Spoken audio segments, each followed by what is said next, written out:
Radio lime news update. നമസ്കാരം, live news അപ്ഡേറ്റിലേക്ക് സ്വാഗതം.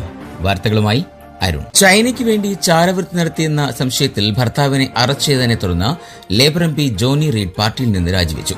ഒരു ആഭ്യന്തര അന്വേഷണം നടക്കുന്നതിനിടെ ലേബർ പാർട്ടിയിൽ നിന്ന് താൻ സ്വമേധയാ സസ്പെൻഡ് ചെയ്യുകയാണെന്ന് റീഡ് ഒരു പ്രസ്താവനയിൽ പറഞ്ഞു. ഒരു വിദേശ ഇന്റലിജൻസ് സർവീസിനെ സഹായിച്ചുവെന്ന സംശയത്തിൽ ബുധനാഴ്ച അറസ്റ്റിലായ 3 പേരിൽ ഒരാളാണ് ബിസിനസ്സുകാരനും മുൻ ലേബർ ഉപദേഷ്ടാവുമായ ഡേവിഡ് ടെയ്ലർ.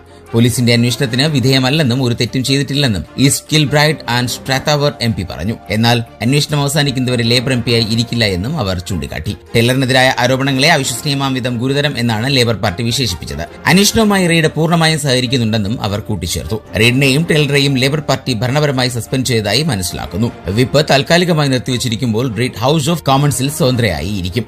സർക്കാരിന് ഒരു ശ്രദ്ധ തിരിക്കലിന് കാരണമാകുന്നത് ഒഴിവാക്കാൻ താൽക്കാലികമായി സ്ഥാനമൊഴിയാൻ തീരുമാനിച്ചതായി റീഡ് പറയുകയായിരുന്നു. ഇതോടെ ഇന്നത്തെ വാർത്താ ബുള്ളറ്റിൻ അവസാനിക്കുന്നു. അടുത്ത ബുള്ളറ്റിനുമായി വരും മണിക്കൂറുകളിൽ കേട്ടുമുട്ടാം. നന്ദി, നമസ്കാരം.